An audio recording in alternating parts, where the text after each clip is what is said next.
जय श्री राम। कल के श्लोकों में हमने सुना, ऋषि ने कहा, हे नरपति, मैं यदि रसोई बनाऊं और तुम उसे परोसो और मुझे कोई जानने न पावे, तो उस अन्न को जो जो खाएगा सो तुम्हारा आज्ञाकारी बन जाएगा। यही नहीं, उन भोजन करने वालों के घर जो भी कोई भोजन करेगा, हे राजन, वह भी तुम्हारे अधीन हो जाएगा। हे राजन, जाकर यही उपाय करो और वर्ष भर भोजन कराने का संकल्प कर लेना। जय श्री राम। आगे के श्लोक। नित नूतन द्विज सहस सत, बरेहु सहित परिवार, मैं तुम्हारे संकल्प लगी, दीन ही कर भी जेवनार। नित्य नए 1,00,000 ब्राह्मणों को कुटुंब सहित निमंत्रित करना, मैं तुम्हारे संकल्प के काल अर्थात 1 वर्ष तक प्रतिदिन भोजन बना दिया करूंगा। एहि विधि भूप कष्ट अति थोरे, होई सकल ब्रिप बस तोरे, करही ब्रिप भौम मख सेवा, तेहि प्रसंग सहेजी बस देवा। हे राजन, इस प्रकार बहुत ही थोड़े परिश्रम से सब ब्राह्मण तुम्हारे वश में हो जाएंगे। ब्राह्मण हवन यज्ञ और सेवा पूजा करेंगे तो उस प्रसंग से देवता भी सहज वश में हो जाएंगे। और एक तो ही कहूँ लखाओ, मैं एहि बेस न आब काओ, तुमरे उपरोहित कहूँ राया, हरि आनब में करी निज माया। मैं एक और पहचान तुमको बताई देता हूँ कि इस रूप में कभी ना आऊंगा। हे राजन, मैं अपनी माया से तुम्हारे पुरोहित को हर लूंगा।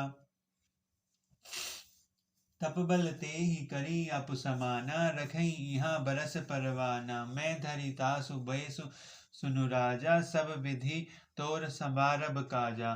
तप के बल से उसे अपने समान बनाकर 1 वर्ष तक यहाँ रखूंगा। हे राजन सुनो, मैं उसका रूप बनाकर सब प्रकार से तुम्हारे काम सिद्ध करूंगा।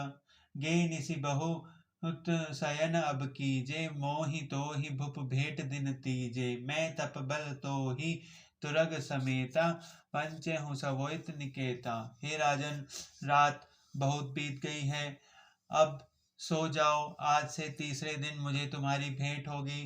तप के बल से घोड़े सहित तुम्हारे सोते ही मैं घर पहुंचा दूंगा। मैं आऊब सोई बेसु धरि पहचान, तब मोही, जब एकांत बोलाई, सब कथा सुनाऊं तो ही। मैं वही पुरोहित का वेश धर कर आऊंगा। जब एकांत में तुमको बुलाकर सब कथा सुनाऊंगा, तब तुम मुझे पहचान लेना। सैन कीन नृप आय सुमानी, आसन जाई बैठ चल ज्ञानी, श्रवदी भूप निद्रा अति आई, सो कि मिसोब सोच अधिकाई।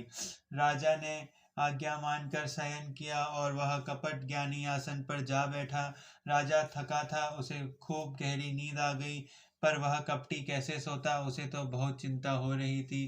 काल के तो निशिचर तह आवा, जे ही सूकर होय नृपहि बुलावा, परम मित्र तापस नृप केरा, जाने सो अति कपट घनेरा। वहां काल केतु राक्षस आया, जिसने सुअर बनकर राजा को भटकाया था। वह तपस्वी राजा का बड़ा मित्र था और खूब छल प्रचल प्रपंच जानता था। तेहि के सत सुत अरुदस भाई, खल अति अजय देव दुखदाई। प्रथम ही भूप समर सब मारे, ब्रिप संत सुर देख दुखारे। उसके 100 पुत्र और 10 भाई थे, जो बड़े ही दुष्ट थे, किसी से न जीते जाने वाले और देवताओं को दुख देने वाले थे। ब्राह्मणों, संतों और देवताओं को दुखी देखकर राजा ने उन सबको पहले ही युद्ध में मार डाला था। ते ही खल पाछिल भयउ समारा, तापस नृप मिले मंत्र विचारा, जे ही रीपु सोई रचने ही उपाऊ, भाव बस न जान कछुराऊ।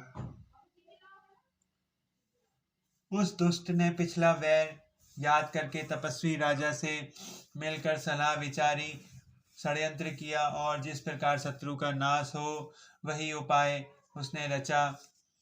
भावी बस राजा प्रताप भानु यह कुछ भी नहीं समझ सका। जय